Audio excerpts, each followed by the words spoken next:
salvation, Jesus Christ, the living cornerstone, crucified and risen to redeem us.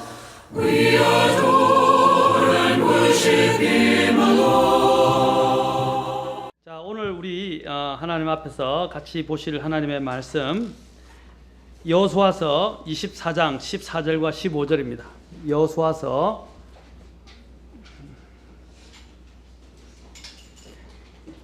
24장 14절 15절.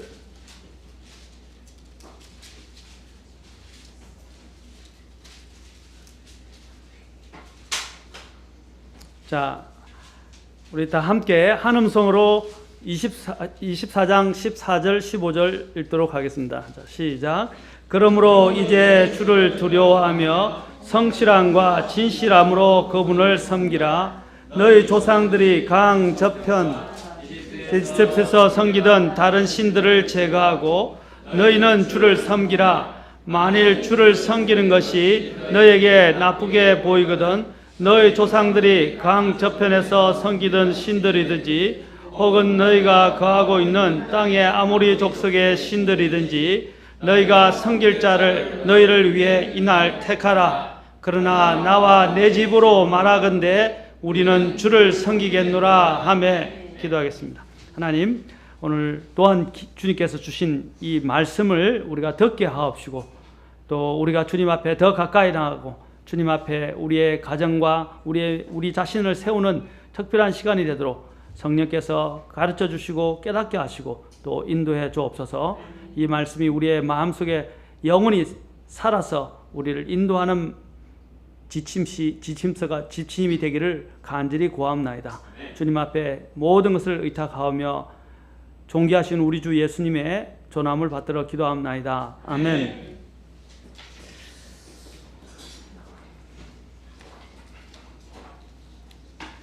여호수아서의 마지막 장인 23장과 24장은 이제 이스라엘 민족이 가나안 땅 분배를 다 마친 동시에 이제 각각 자기 각 지파에게 할당된 영토에 정착을 하게 되었고 이제 정착하면서 아직 미진한 정복 전쟁을 마무리해 나가기 시작하는 과도기에 일어난 여호수아의 고별 설교 및 또 죽음을 앞으로 있게 될 죽음을 다루는 기사가 이 장에 나와 있습니다.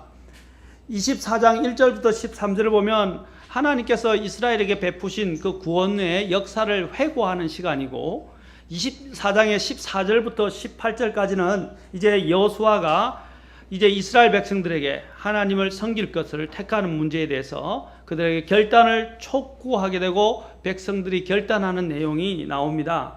오늘의 이 본문은 바로 이 이스라엘이 이러한 정착하면서 나눈 내용이 있지만 여호수아가 죽기 전에 남긴 유언과 같은 말입니다. 여러분 구약에서 보면 항상 아브라함이든 또한 이삭이든 야곱이든 유언을 남기는 것을 보게 돼요. 유언은 성경의 대언과도 참 관련되어 있는 구절들인데 여러분이 공부해 보면 놀라운 것들을 많이 보게 됩니다. 특히 야곱의 12아들을 향한 그 대언, 거기에 보면 대언이 그것에 담겨 있어요. 그런데 여기서 특히 또 여호수아도 오늘 고별 설교를 합니다. 여러분 또한 사도 바울이 마지막으로 예루살렘을 향해서 떠나기 전에 또 그가 에베소의 장로들을 청해서 밀레도에서 고별사를 이야기를 하죠. 참 의미가 있어요. 오늘 여기서도 여호수아가 고별에 이제 유언과 같은 말을 남깁니다. 이 최후에 남긴 말에는 항상 더 진실성이 담겨 있고 인생에 있어서 가장 중대하고 집약적이며 핵심적인 내용이 담겨 있다는 것입니다. 여러분이 지금 죽는다고 할 때 내 자식에게 아니면 내 주위에 있는 나를 사랑하고 나를 지켜보는 사람들에게 어떤 말을 남길 것인가? 아마 숨이 이제 거치러 가기 때문에 장르하게 이렇게 말할 수는 없어요. 아마 인생에 있어서 가장 집약적인 말을 여러분이 생각해서 이야기해 줄 것입니다. 오늘 바로 이것이 바로 여호수아의 마음이었어요. 여호수아가 이렇게 집약적인 그리고 핵심적인 내용의 말을 오늘 이스라엘에게 전해주고 있습니다. 우리가 사람들이 죽을 때 남긴 말을 유언을 가장 중요하게 기억하고 생각하지 않습니까? 여호수아의 말도 마찬가지입니다. 여호수아는 이스라엘 백성들에게 주 하나님만을 섬길 것을 오늘 결단해야 한다는 것을 분명히 하고 있습니다. 그들이 주님을 섬겼더라면 그들 중에서 어떤 자들이 은밀하게 다른 거짓 신들을 섬기는 것을 제거했어야 했습니다. 그들이 이집트를 탈출하는 이런 엄청난 경험을 한 후에도 유대인들 중에는 여전히 이집트의 신들에게 희생을 드리는 일들이 계속 자행되고 있었습니다. 레위기 17장 7절에도 보면 그 부분이 나오고 아모스서 5장 25절 26절 또 이 이스라엘의 역사를 또한 스데반이 쭉 망라하면서 7장 42절부터 43절에 그들이 하나님을 섬긴다고 생각했고 하나님에 의해서 구원을 극적으로 이루고 난 이후에도 계속적으로 그들이 몰렉을 섬기고 또한 이방인 신들에게 경배했던 내용에 대해서 담고 있습니다. 에스겔서 20장 20장 4절에서 8절에도 이러한 부분이 나오고 있습니다. 여러분, 이러한 부분에 대해서 비단 여호수아뿐 아니라 믿음의 그 선배들이 늘 이스라엘에게 촉구하는 것이 바로 이런 부분이었습니다. 하나님을 택할 것인지 너희들이 이전에 섬기던 그 이방신들을 계속 섬길 것인지 택하라 라는 것이었습니다. 아브라함도 또한 마찬가지였습니다. 특히 여호수아가 24장 2절부터 보십시오. 2절 3절에 아브라함을 이야기합니다. 여호수아가 온 백성에게 이르되 주 이스라엘의 하나님께서 이같이 말씀하시기를 옛날에 너희 조상들 곧 아브라함의 아버지이자 나홀의 아버지인 데라가 강 저편에 거하며 다른 신들을 섬겼으나 아브라함이 어떤 상태에 있는지를 이야기하고 있습니다. 갈대아 우르는 우상으로 가득한 곳이었어요. 전부 우상천지였어요. 그러나 그곳에서 어떻게 했어요? 아브라함을 불러내셨다고 그랬습니다. 그래서 24장 3절에 내가 너희 조상 아브라함을 강 저편에서 취하여 가나안 온 땅으로 두루 인도하고 그의 씨를 번성하게 하며 그에게 이삭을 주었다. 바로 아브라함은 또한 여기서 하나님의 말씀에 따라서 그는 순종하여 믿음으로 순종하여 갈 바를 알지 못하고 나아갔다고 말하고 있습니다. 그는 하나님 앞에서 우상을 버리기로 작정을 하고 주님 앞에 결단을 했던 것입니다.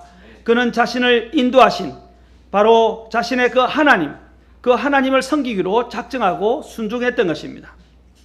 그는 고백하기를 자기 자신이 지금까지 자신이 살아온 것은 바로 또한 하나님의 은혜였다는 것을 그는 잘 알고 있었습니다. 야곱도 동일하게 그는 자기의 자녀들에게 가족들에게 동일한 경고를 하고 있는 것을 또한 우리는 발견하게 됩니다. 창세기 35장 1절부터 4절에 보면 또한 야곱 또한 이야기하고 있습니다. 오늘 이 도입 부분에 여호수아가 아브라함을 소개했지만 또한 야곱 또한 마찬가지입니다. 야곱 창세기 35장 1절부터 4절에 보면 하나님께서 야곱에게 뭐라고 말씀하시죠? 일어나 베델로 올라가라. 제가 전에 설교했죠? 세겜 그렇죠? 과거를 세겜에 묻고 그렇죠? 하나님의 집 베델로 올라가자라고 말했습니다. 세겜, 나중에 세겜에 대해서 우리가 살펴볼 것이지만 베델이라는 것이 무엇입니까? 베델이 무슨 뜻이죠? 하나님의 집이라는 뜻 아닙니까? 하나님이 계시고 임재하시는 바로 그 베델이라고 불려지는 곳으로 올라가자라고 말하고 있습니다. 그리고 그 하나님께서 그곳에서 제단을 쌓아라라고 말하자 이제 야곱이 이야기를 합니다. 그때 야곱이 이렇게 이야기합니다. 35장 2절 야곱이 자기 집안 사람들과 자기와 함께한 모든 자들에게 이르되 너희 가운데 있는 이방 신들을 내버리고 정결하게 하고 옷을 갈아입으라. 옷을 갈아입는다는 의미가 뭐예요? 새로 자신의 모든 것들을 새롭게 당장한다라는 거 아닙니까? 그렇죠? 새로운 삶을 위해서 자기들이 준비하는 걸 말합니다. 내적인 단장도 중요하지만요, 외적인 것도 중요해요. 그렇죠? 자, 그런 마음을 갖는 것입니다. 자, 그러면서 35장 3절 우리가 일어나 베델로 올라가자. 나의 고난의 날에 내게 응답하시고 내가 가던 길에서 나와 함께 하신 하나님께 내가 거기서 제단을 쌓으려 하노라 하며 4절이 중요합니다. 그들이 자기들의 손에 있던 모든 이방신과 자기들의 귀에 있던 모든 귀고리를 야곱에게 주니 야곱이 그것들을 세겜 옆에 상수리 나무 밑에 숨겼더라. 모든 이방 그 신들과 자기들이 갖춘 우상들과 그 기고리까지도. 그렇죠? 이 기고리가 사실 이런 부분들이 사실 하나님을 섬기는데 방해가 되었던 장신구들입니다. 자, 이런 것들을 다 어떻게 다 모아서 세겜 옆에 상수리나무 그 전에 십자가를 상징한다고 말씀드렸죠. 자, 이렇게 이 이스라엘 백성들에게 야곱도 동일하게 하나님의 집 베델로 올라가기 전에 그들에게 촉구하고 있음을 보게 됩니다. 또한 사무엘 당시 사사시대에서도 사무엘이 이스라엘 백성에게도 동일한 이런 경고를 주는 것을 보게 됩니다. 사무엘상 7장 3절에 보면 사무엘이 이스라엘의 온 집에 말하여 이르되 너희가 마음을 다해 주께 돌아오려거든. 자, 마음을 다해 주께 돌아오려거든 이방 신들과 아스타롯을 너희 가운데서 제거하고 너희 마음을 예비하여 주께로 행하게 하며 그분만을 섬기라. 그분께서 너희를 블레셋 사람들의 손에서 건져내시리라. 자, 이 블레셋과의 전쟁에서 어려운 가운데서 하나님에게 이 하나님의 말씀을 가지고 사무엘이 이스라엘 백성 촉구한 것이 무엇이었어요? 주께 돌아오려거든 너희 마음을 다해 주께 돌아오거든 이방 신들과 아스다롯을 너희 가운데서 제거하라라는 것입니다. 그리고 마음을 예비하라 그랬어요. 그리고 하나님만을 섬기라. 이 그리스도인들이 되고 난 다음에 가장 중대한 문제가 뭐냐면 두 개를 다 가지고 있을 수 없어요. 그런데 우리가 겉으로는 이방신을 제거한다고 이야기하는데 우리의 마음은요 여전히 이방의 이전에 자신이 섬기던 구원받기 전에 섬기던 그런 정욕들과 그런 세상의 것들에 마음을 두고 있다는 사실입니다. 마음을 두고 있다. 그걸 못 버리는 거예요. 두 마음을 항상 갖고 있는 것입니다. 야고보서 우리가 오늘 아침에 봤지만 야고보 4장 8절 앞에 보면 뭡니까? 두 마음을 품은 자들아 라고 말합니다. 두 마음을 품는 너희 마음을 정결하게 하라. 두 마음을 품은 자는 뭐래서 정함이 없어서 항상 뭐래요? 이래저래 요동치게 되는 것입니다. 오늘 여기 있는 여호수아는 오늘 우리들에게 동일하게 이스라엘에게처럼 오늘 이 말씀을 통해서 하나님께서 여호수아가 이스라엘에게 한 것처럼 우리의 마음에 결단을 촉구하고 계십니다. 촉구한다는 것입니다. 오늘 본문 내용은 과거 역사 속에서 하나님께서 함께 하신 것과 인도하신 하나님의 손길을 제발 잊지 말기를 여호수아가 간절히 담으면서 말하고 있습니다. 신약 교회에도 보면 구원을 받고 난 다음에 항상 그 사도 바울의 복음을 듣고 데살로니가 교회 성도들, 특히 대표적인 교회가 데살로니가 교회인데 데살로니가 교회 성도들이 어떻게 했습니까? 그들이 먼저 1장 9절에 보면 이렇게 말합니다.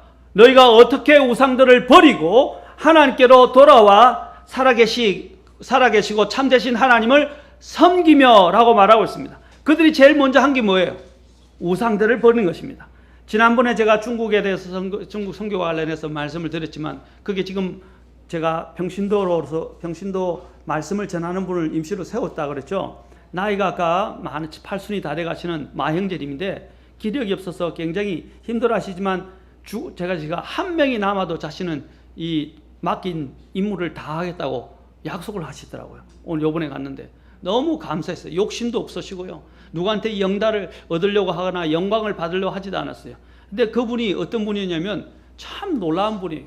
예수님을 믿자마자 어떻게 하냐면 집에 중국 사람들 우상 많잖아요. 빨간 거로 온 조상 우상들을 막 다 갖다 놨어요. 그걸 다 깡그래가지고 우상들 다 깨부수고요. 다 불태워버리고 그랬었어요. 부적까지 다. 그 다음부터 하나님을 섬기기로 작정한 데부터 지금까지 한 번도 변함이 없었어요. 그 2, 3년 정도 지금 섬겨왔는데 한 번도 변함없이 주님을 섬기고 계시고 교회를 위해서 기도하시고 지금은 그 교회를 지키고 계십니다. 그리고 또한 얼마나 놀라운지 자기 아내가 이제 그 란자매니가 그러는데 그 란자매님이 이제 거의 나중에 이 풍이 와가지고 이제 들어눕게 돼서 거의 식물인간처럼 살았어요. 그래서 식물인간은 의식은 있는데 제대로 자신의 몸을 못 가는 거 점점 더 악해 갔습니다. 그 5년간인가 6년간을 병석에 누워 있었어요. 그런데도요, 그 병석에서 모든 죄송하지만 똥오줌을 다 받아내고요, 씻어내고 늘 식사 시간에 죄송합니다. 먹을 것을 주고 그 다음에 또한 음식을 주고 계속 떠먹이고 숟갈로. 그리고 집안을 청소하고 5, 6년간을 그 안에 수발을 다 들었어요. 얼마나 대단해요. 그러면서 교회 시간이 되면 그때 교회에 오실 때 제가 가면 항상 교회 시간에 급해가지고 교회에 오셨다가 또 안에 밥 먹어야 되니까 자신이 또 점심 먹을 때 가면 또 안에 수발 들고 또 떠먹여 주는 거예요. 그걸 5, 6년간을 했어요. 우리 형제님들 할 수 있겠습니까? 아니 자매님이 대답하시면 안 되고 그런데도 불평 하나하나 하고요. 하나님께 감사하고 그 아내를 극진히 그렇게 사랑하면서 수발을 다 하는 거예요. 그러다가 결국 이제 한 2년 전인가 3년 전에 자매님이 세상을 떠났습니다. 그리고 소천을 했죠. 우리가 제가 신방을 자주 했었는데 얼마나 믿음이 신실하고 견고하고 하나님 앞에 딱 붙어 있는지 이제는 더 이상 하나님 섬기는 것 외에는 다른 걸 생각을 하지 않더라고요. 얼마나 감사한지. 오늘 여기 있는 데살로니가 교회 성도들도 우상들을 버리고 하나님께로 돌아와서 살아계시고 참되신 하나님을 섬겼다라고 말하고 있습니다. 여호수아와 여호수아의 집 가족은 오늘 본문에서 하나님만 섬기기로 택한 그러한 가정이 되겠다고 그는 결단했습니다. 오늘 본문 말씀에서 여호수아는 이제 주를 두려워하며 뭐라고 그랬어요? 성실함과 진실함으로 그분을 섬기라 라고 말하면서 이스라엘 백성들에게 한 가지만을 요구하고 있습니다. 너희 조상들이 강 저편과 이집트에서 섬기던 다른 신들을 제거하고 너희는 주를 섬기라. 이 무슨 말입니까? 여호수아의 말을 듣고 있던 그 당시 이스라엘 백성들이 하나님을 섬기고 우상도 섬겼다는 말입니다. 하나님이 그들을 불러서서 가나안을 정복하기까지 인도하셨는데도 불구하고 여전히 그들의 마음은 여러분 광야 생활을 아시잖아요. 광야에서 하나님이 얼마나 엄청난 것을 보여주셨어요. 홍해를 가르시고요. 그렇죠? 하늘에서 만나가 오게 하고 그 사막에서 바위가 터져서 물이 샘솟게 하시고 신발 대어주지 않고 옷 대어주지 않고 정말 하나님이 극적으로 낮에는 구름 기둥으로 밤에는 불 기둥으로 그들의 삶을 계속 지켜주시면서 인도하셨는데 그들은 어떻게 조금만 어려우면 우리를 광야에서 쓰러져 죽게 하는도다. 이집트에 있었더라면 더 좋았을 것을. 이집트의 마늘과 부추와 이런 것들이 더 고기들이 부럽다고 그러고 그것을 탐내고 계속 욕심을 부렸어요. 그들의 마음속에는 여전히 이집트가 남아있었던 것이에요. 그리고 그들은 또한 하나님을 섬긴다고 하면서 여전히 이집트에서 섬기던 그 신들을 가지고 있었던 거예요. 그리고 하나님을 경배한다고 하면서도 또 한편으로는 자신들의 개인적으로 엄밀하게는 이 신들을 계속 숭배하고 있었던 것입니다. 그들은 결단하지 못했어요. 그래서 여러분이 여호수아가 뭐라고 말하는지 아십니까? 여호수아가 결단을 촉구합니다. 그렇죠? 그러나 여호수아가 결단을 촉구하는데도 불구하고 백성들이 16절 보세요. 뭐라고 대답합니까? 백성이 응답하여 이르되 우리가 주를 버리고 다른 신들 섬기는 일을 결코 하지 아니하리니 즉 우리 하나님은 우리와 우리 조상들을 이집트 땅 속박의 집에서 데리고 올라오시고 우리 눈앞에서 그 큰 표적들을 행하시며 우리가 지나온 모든 길에서와 우리가 통과한 모든 백성들 가운데서 우리를 보존하신 바로 그분이시니다. 주께서 모든 백성 곧 이 땅에 거하던 아모리 족속을 우리 앞에서 쫓아내셨나이다. 그런즉 우리도 주를 섬기리니 그분은 우리의 하나님이시니다 라고 이야기했죠. 여러분 아멘은 물론 이 부분은 아멘입니다. 그러나 여호수아가 뭘 본지 아십니까? 그들이 말하는 입술의 고백에 있지 않았어요. 그들의 마음을 꿰뚫고 있었습니다. 이스라엘이 앞으로 어떻게 될 것인지를 꿰뚫고 있었어요. 제가 여러분들에게 말씀하는 것은 여러분들이 입술로 지금 고백하는 고백이 중요한 게 아니라 마음으로 확정하고 하나님 앞에 결단이 필요하다는 거예요. 오늘 이 여호수아는 바로 이것을 보고 알고 있었어요. 그 뒤에 한번 19절 보세요. 여호수아가 백성에게 이르되 너희가 능히 주를 섬기지 못하리니 그분은 거룩한 하나님이시요 질투하는 하나님이시므로 너희 범법과 죄들을 용서하지 아니하시리라. 만일 너희가 주를 버리고 이방 신들을 섬기면 그분께서 너희에게 선을 행하신 뒤에라도 돌이키사 너희를 해하시고 너희를 멸하시리라. 그런데 또 21절 아니니이다. 백성들이 이래 우리는 주를 섬기겠나이다. 그러나 여러분이 이스라엘 역사를 한번 보세요. 열왕기 시대로 돌아가 보세요. 이제 사울, 다윗 열왕기 시대로 들어가면 어떻게 해요? 온갖 또 우상들이 막 이스라엘에 가득 차게 되고 산당들에서 주님 이제 그렇죠? 하나님의 이름으로 희생을 드리는 일들이 일어나게 됩니다. 그리고 자기 자녀들을 어떻게 불 가운데 지나가고 이교도들이 드리는 그러한 형태로 몰래개가 제사를 지는 그런 일들이 계속 자행되고 있는 것을 보게 돼요. 오늘 여호수아는 이 이스라엘의 운명과 미래를 보고 있었던 것이에요. 사랑하는 성도 여러분, 저도 여러분들에게 말씀드린 것은 것입니다. 우리가 말로 이야기하는 것은 쉽게 할 수 있어요. 그러나 중요한 것은 마음을 확고하게 하나님 앞에서 확정하고 우리 가정을 이렇게 하겠다고, 특히 여기에 가장들 되시는 아버지들이, 여기 여호수아가 집안을 대변한 것처럼 아버지들이 오늘 이 가정 안에서 그렇게 하나님 앞에 약속하고 결정하지 않으면 안 된다는 것입니다. 가장은 굉장히 큰 영향력을 갖고 있어요. 가장이 가장 노릇을 하지 않고 가장이 가장으로서의 영향력을 발휘하자면 어떻게 집안이 설 수 있겠습니까? 가장이 더 확고해야 돼요. 믿음에 있어서요. 그리고 그 영향력을 자녀들에게 보여줘야 됩니다. 좀 비겁한 남자들이 오늘날 많아요. 자신은 집에서 아무것도 안 하려고 그래요. 돈만 벌어주면 된다는 생각을 하고 집을 아내에게 맡기고 가정을 내팽개치고 아이들과 이런 대화할 시간도 없는 이런 상태로 가면 안 돼요. 여러분, 가장의 머리는 누구예요? 물론 하나님이고, 또 집의 머리는 누구예요? 남편입니다. 하나님이 가정의 문제를 누구에게 책임을 묻겠습니까? 남편에게 물을 거예요. 이것은 굉장히 중대한 문제입니다. 이 부분에 있을 만큼 우리 자매님들은 안심해요. 책임이 없다는 것, 하나님의 책임을 안 물으실 거라는 것, 감사하지 않아요? 그러니까 자매님은 잔소리를 하면 안 돼. 이런 논리로 나가는 거 아닙니다. 이제 제가 그냥 우리 자매님들이 형제님을 세워주셔야 돼요. 그리고 형제님들이 잘하도록 하셔야 돼요.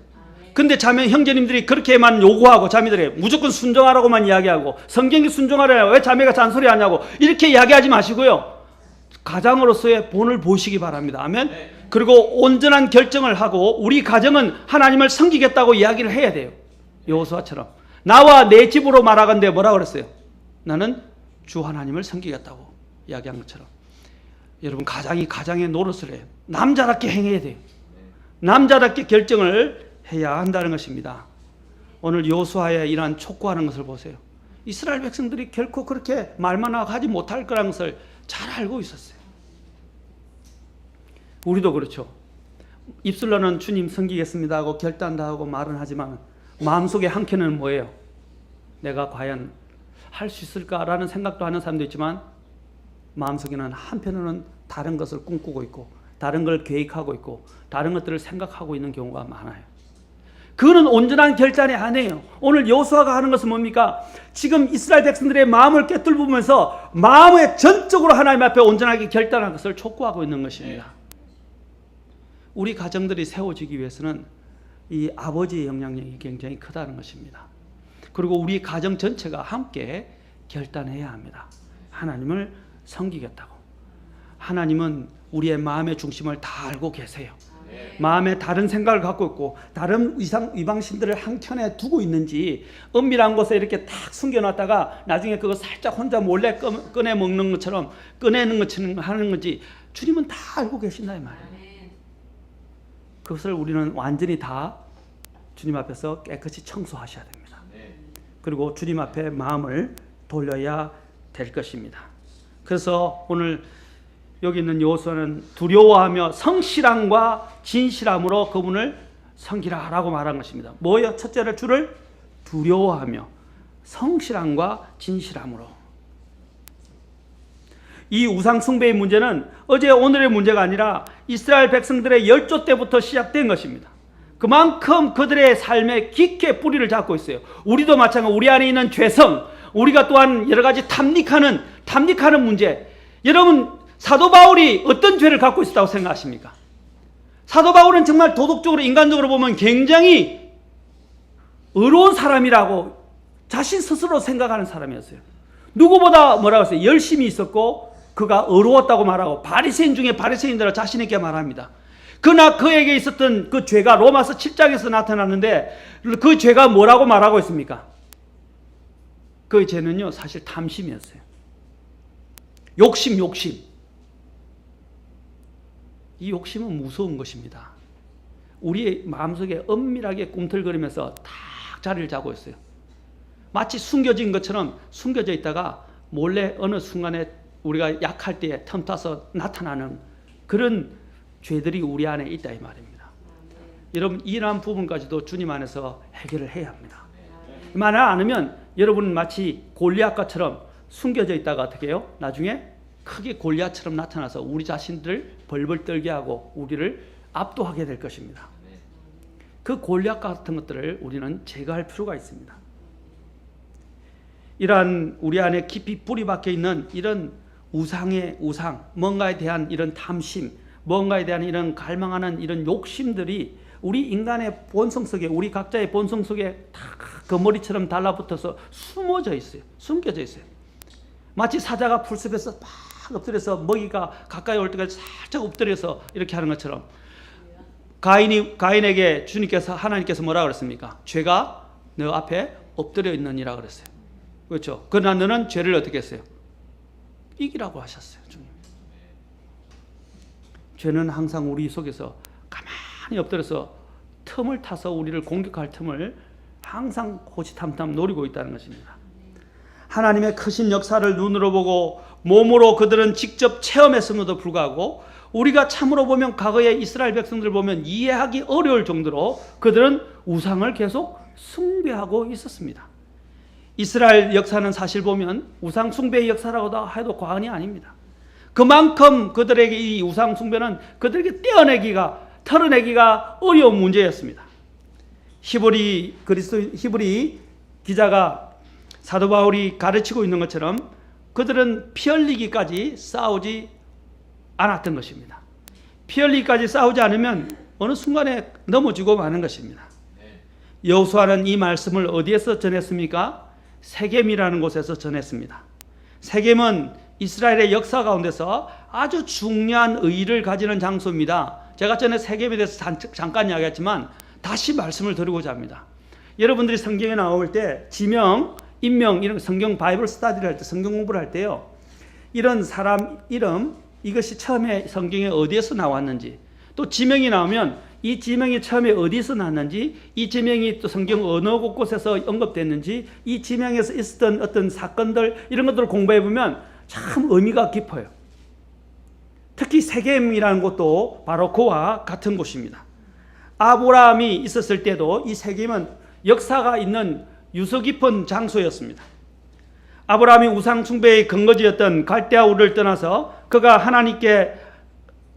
가나안 땅에 처음으로 발을 디뎠을 때 그가 제일 먼저 도착한 곳이 어디냐면 바로 이 세겜이었습니다. 그 세겜에 도착해서 하나님께 제단을 쌓았던 곳이에요. 그리고 그곳에서 하나님께 경배를 드리고 자신을 하나님께 또 드리고 하나님을 섬기면서 새로운 삶을 살아가는 새 인생의 바로 이정표 또는 랜드마크로 삼았다 이 말입니다. 제가 랜드마크라는 말을 좋아합니다. 제가 또 나온 신학교도 랜드마크 베프티스트 칼리지인데 이 랜드마크라는 말이 참 좋아요. 또 잘못 오도되기도 했지만 이것은 바로 하나님 앞에서 이정표를 이야기하는 거예요. 일종의 그 경배표죠. 지계표라고 이야기하는데 지계표. 그렇죠? 성경에서는 올드 랜드마크를 어떻게 했어요? 옮기지 말라 했어요. 옮기지 말라. 오래된 랜드마크를 옛 지계표를 옮기지 말라라고 말합니다. 이 지계표는요, 우리의 그 분명한 그 경계선을 이야기하는 거예요. 우리가 구원받기 전과 구원받은 후에 랜드마크를 찍어야 돼요. 아멘? 마찬가지로 오늘 여기서 이 아브라함의 랜드마크가 바로 여기에 세겜에서 이루어졌다는 것입니다. 또한 야곱을 보면 야곱이 아까도 우리가 봤지만 세겜 땅에서 살고 있다가 하몰의 아들 세겜이라는 자에게 이 자신의 딸이 디나가 강간을 당한 곳입니다. 이제 그곳에서 여러 가지 어려움을 겪고 난 다음에 아까 우리가 봤지만 창세기 35장에서 봤지만 어떻게 했습니까? 이 세겜에서 우상들을 다 버리고, 그렇죠? 그 새 옷을 갈아입고 우상들을 버리고 그것을 모든 귀고리들과 함께 그 세겜 땅에 세겜 땅, 그렇죠? 세겜 땅에 그 상수리 나무의 밑에다가 다 우상을 파묻었다는 것입니다. 우리도 아까 십자가라 그랬죠. 상수리 나무는 십자가 아래 우리가 가지고 있던 우상 그리고 우리가 가지고 있던 즐기던 이런 쾌락적인 것들이나 우리 자신들의 영광을 나타내는 모든 부분들을 우리는 십자가 아래에 묻어야 합니다. 아멘. 그것이 바로 야곱이 이 세겜 땅에서 이스라엘 백성들에게 자신의 가족들에게 촉구했던 내용입니다. 그리고 난 다음에 우리가 베델로 올라가자. 거기서 제단을 쌓겠노라 라고 이야기를 한 바로 결단의 장소이기도 합니다. 우상 숭배라는 것은 단순히 부적을 갖고 다닌다든지 뭐 반지나 목걸이 아니면 자기를 지켜줄 어떤 다른 물건들을 믿고 또 그것을 가지고 다니는 것을 말하는 것만은 아닙니다. 우상은 뭐라고 그랬어요? 탐심도 뭐라고 그랬어요? 성경에 골로새서에서 탐심도 우상 숭배다라고 그랬어요. 우리 마음에 탐심을 가진 것도 우상 숭배. 사도 바울이 그것을 가지고 있었단 말입니다. 다른 걸 아니라 마음의 탐심. 우리는 그 우상 숭배를 오늘 여기 야곱이 이제 자신의 가족들에게 하나님의 집 베델로 올라가기를 촉구한 것처럼 오늘 또 본문에서 여호수아가 이스라엘 백성들에게 이제 더 나은 가나안 정복 이후에 남아있는 정복을 앞두고 그들에게 마지막 고별 설교를 통해서 촉구하고 있는 것처럼 이제 우리가 해야 할 일들은 뭡니까? 우상을 제거하고 하나님만을 섬기겠다고 택하는 것입니다. 사람들의 문제가 뭐냐면 하나님도 택하고 우상도 택하고 우상도 아직도 버리지 않고 섬기면서 더 크다고 생각되는 하나님도 섬기고 하는 것이 이게 종교예요. 네. 이제는 우리는 어떻게 해야 돼요? 우상은 과감하게 버려야 합니다. 네.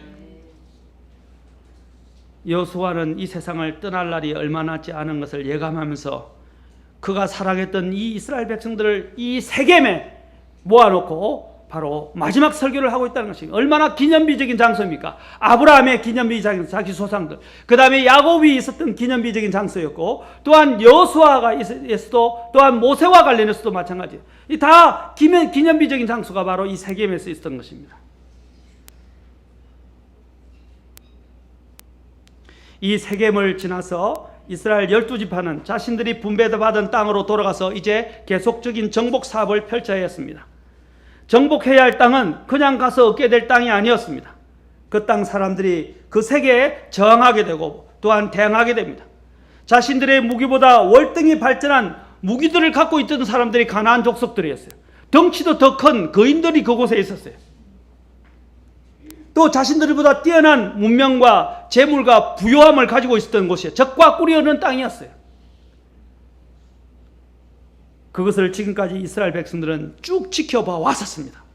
그러나 지금 이 시점은 여호수아가 죽음을 앞두고 이제 남아있는 이스라엘 12지파에게 이제는 너희가 그런 것들을 추구하고 그런 것들에 의해서 압도당하지 말고 오로지 하나님을 의지하고 하나님 말씀으로 무장해서 그 모든 저항과 유혹들을 물리치고 의롭게 하나님 앞에 하나님만을 섬기며 살아갈 것들을 촉구하고 있었던 것입니다. 굉장히 어렵고 힘든 싸움일 수 있지만 하나님만을 섬기기로 택한 사람들에게는 어려운 일이 아니에요. 왜? 하나님이 함께 하실 것이기 때문입니다. 이스라엘은 그것을 알아왔어요. 이제 강 저편과 이집트에 있던 것들을 그대로 갖고 들어간다면 어떻게 되겠어요? 앞으로 이스라엘 백성들에게 닥칠 문제는 뭐 불보듯 뻔합니다. 불난 것처럼 뻔해요.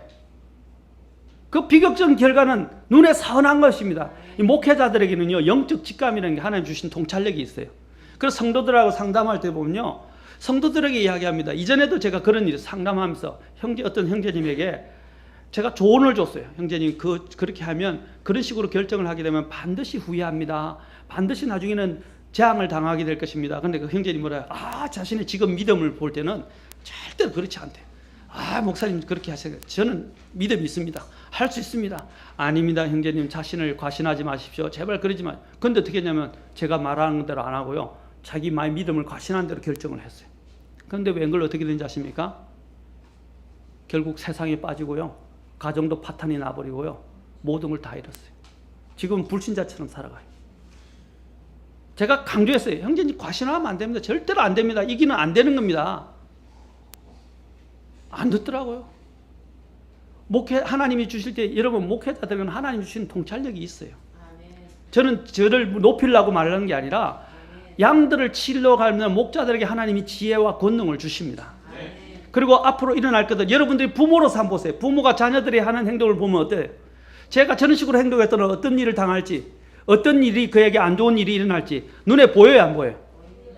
보이죠? 그래서 하지 말라 하는데 애들은 대들고, 그렇죠? 말 안 듣고, 나는 할 수 있다. 나는 그런 것에 안 빠질 것이다. 이렇게 이야기하는데 그게 가능합니까? 아닙니다. 우리가 알고는 그 10대라는 주변에 아이들의 또래 집단의 그 압력, 그걸 피어 프레셔리라 그러는데, 이 또래 집단의 압력이 있으면 어떻게 해요? 나는 안 하고 싶은데 끌려가는 거예요. 여러분 술 먹는 친구들하고 같이 있어 보세요. 야, 나 술 안 먹어. 안 가. 하는데 가자. 에이, 가자. 에이, 끌고 가면 안 돼. 이렇게 끌려가죠. 제가 여러분이 잠을 깨우려고 제가 과한 행동을 하는 것 같습니다. 이 또래 집단의 주변 사람들의 이 압력은 굉장히 큰 거예요. 우리가 처음부터 그것에 어울리지 말아야 되는데, 자신이 그런 기미를 자꾸 여지들을 남겨두게 되면 우리는 끌려가게 되는 것입니다. 그렇죠? 여러분, 오늘 여기 여호수아도 앞으로 이스라엘 백성들에게 일어날 부분들을 보고 있었다 이 말입니다. 그들이 마음으로 정말 하나님 앞에 말하는 것이 아니라 지금 순간에는 마음으로 하는 것처럼 보이지만 그들의 약한 점을 다 알고 있었어요. 그러니까 빨리 확실하게 마음을 정리하고 하나님께 마음을 도와야 되는데, 하지 않았던 것이 여호수아의 마음이 너무 마음에 걸린 거예요. 그리고 과연 너희가 하나님을 섬기지 못할 것이라고 단언까지 한 것입니다. 마찬가지입니다. 저도 여러분들에게 말합니다. 여러분, 오늘 이 여호수아의 결단이, 그 집안의 결단이 오늘 우리의 결단이 되어야 되고, 이스라엘 백성들처럼 마음을 한켠에 다른 것을 두고 하나님 앞에 마치 결단하는 것처럼 이야기해서는 안 될 것입니다. 아멘. 온전히 마음을 정리하고 하나님 앞에 마음을 확정하시기 바랍니다. 그래야 우리 가정들이 설 수 있을 것입니다. 웬만한 마음가짐이나 결단으로는 결코 우상 숭배의 문제, 우리 안에 있는 욕심의 문제, 정욕의 문제, 탐심의 문제를 처리할 수가 없습니다. 우리는 태도를 분명히 해야 되고, 각오를 단단히 하나님 앞에서 결단을 해야 합니다.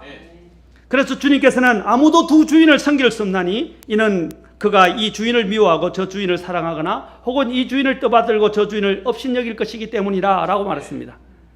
두 주인을 섬길 수가 없어요.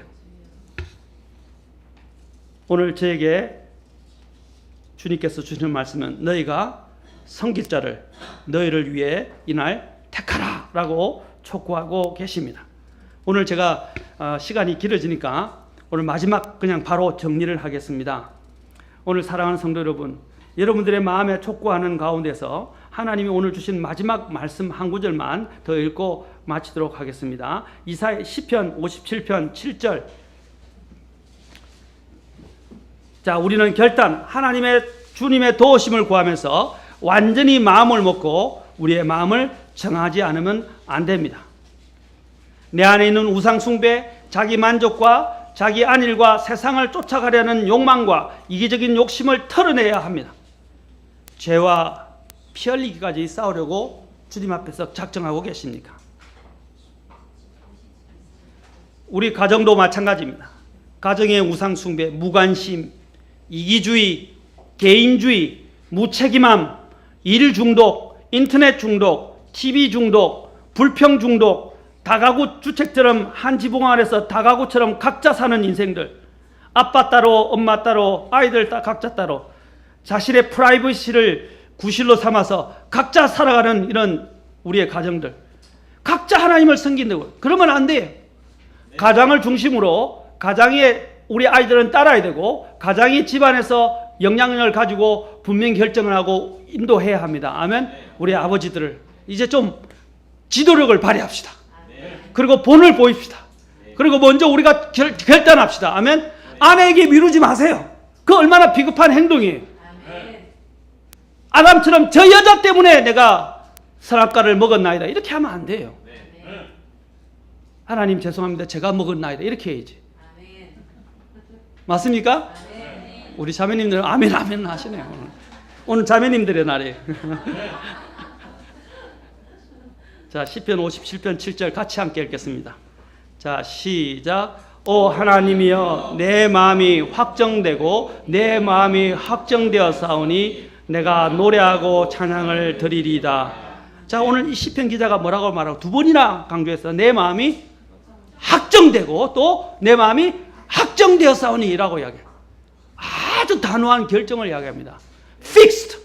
뭡니까? 이게 완전히 그게 못을 이렇게 쳐서 못을 고정시키는 것처럼 마음이 그게 딱 고정됐다는 것을 말하는 것이에요. 아멘? 오늘 우리 특히 가장이 되신 형제님들에게 더 많은 부탁을 드리고 싶습니다. 마음을 확고히 주님 앞에서 오늘 결단하십시오.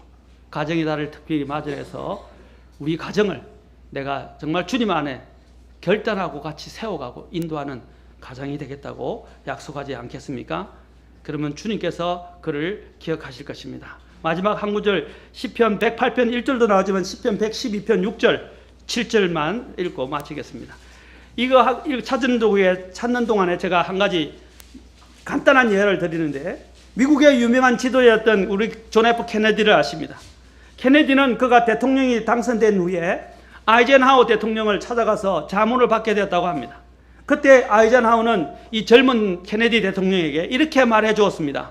당신의 임무는 결단하는 것입니다 라고 이야기해 줬다고 합니다.